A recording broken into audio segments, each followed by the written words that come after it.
ধর্ষকের মৃত্যুর আগে ধর্ষিতাকে মৃত্যুবরণ করতে হয়, এটা হচ্ছে আমাদের সোনার বাংলাদেশ। একজন ধর্ষকের জীবনের মূল্যটা এত বেশি যে তাকে ফাঁসির মঞ্চে দাঁড় করা যাবে না।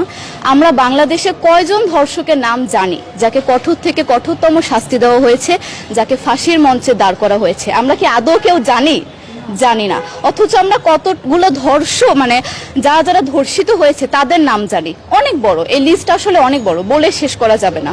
কুমিল্লার তনু, মাগুরার আসিয়া, 2 দিন আগেও কিশোরগঞ্জে 8ম শ্রেণীর একটি ছাত্রীকে বাসা থেকে তুলে নিয়ে ধর্ষণ করা হচ্ছে। বাবার হাতে মেয়ে ধর্ষিত হচ্ছে, ভাইয়ের হাতে বোন ধর্ষিত হচ্ছে। আমরা আসলে নিরাপদটা কোথায়? আমার মনে হচ্ছে আমরা যেন আইয়ামে জাহিলিয়া যুগে চলে গিয়েছি। মাঝে মধ্যে মনে হয় এর থেকেও খারাপ সময় আছি আমরা, কারণ ওই যুগে মেয়েরা অ্যাটলিস্ট সম্মান নিয়ে মৃত্যুবরণ করতে পারতো। জন্মের পরপর জ্যান্ত মাটিতে পুঁতে দেওয়া হতো, আর আমাদের ধর্ষণ করে নির্মমভাবে তারপর মৃত্যুবরণ করতে হচ্ছে। যদি সরকার আমাদের ওই নিরাপত্তা নাই দিতে পারে, তাহলে সরকারের কাছে আমাদের অনুরোধ, আমাদের জ্যান্ত মাটিতে পুঁতে দেখ। আমরা বেঁচে থাকতে চাই না, আমরা সম্মান নিয়ে মৃত্যুবরণ করতে চাই। আমরা এই দেশে থাকতে চাই না যে এই দেশে আমাদের কোনো নিরাপত্তা নেই, যে এই দেশে রাস্তা দিয়ে হাঁটলে আমাদের মধ্যে একটা আতঙ্ক কাজ করে, কখন কি না কি হয়ে যায়।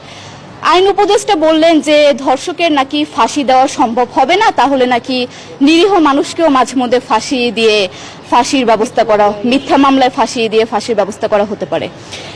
আইন উপদেষ্টার কাছে আমার প্রশ্ন, আল্লাহ না করুক আজকে যদি আপনার কাছের কেউ, আপনার বোন অথবা আপনার স্ত্রী অথবা আপনার মেয়ের সাথে যদি এরকম কোনো কিছু হতো, আপনি কি আসলে এটা বলতে পারতেন যে না, ধর্ষককে ফাঁসি দেওয়া যাবে না? কোনোদিনও পারতেন না। আপনি সবার আগে তার ফাঁসির ব্যবস্থা করতেন, সম্ভব হলে নিজের হাতে মেরে ফেলতেন। তাহলে আমাদের বেলায় কেন এত বৈষম্য? আমরা কি দোষ করেছি? আমরা কি নারী না? আমরাও তো কারো বোন, আমরাও তো কোনো বাবার সন্তান, আমাদেরও তো বেঁচে থাকার অধিকার আছে, তাই না? কিছু হলে মেয়েদের পোশাকের দোষ দেওয়া হয়। আমার কাছে প্রশ্ন, একটা 8 বছরের শিশুর মধ্যে এরকম কি থাকতে পারে যেটা একটা পুরুষকে অ্যাট্রাক্ট করবে, যেটা একটা পুরুষকে সিরিয়াস করবে? সেরকম হলে আসলে ধর্ষণ করা হতো সবসময় প্রাপ্তবয়স্ক মহিলাকে। কিন্তু আমরা আসলে পরিসংখ্যান গবেষণা করলে দেখতে পারি যে ধর্ষক সবচেয়ে বেশি করা হচ্ছে শিশুদেরকে, কিশোরীদের সবচেয়ে বেশি ধর্ষণ করা হচ্ছে। দৃষ্টিভঙ্গি পরিবর্তন করুন, চিন্তা ভাবনা পরিবর্তন করুন, ধর্ষকদের আইনের আওতায় আনুন।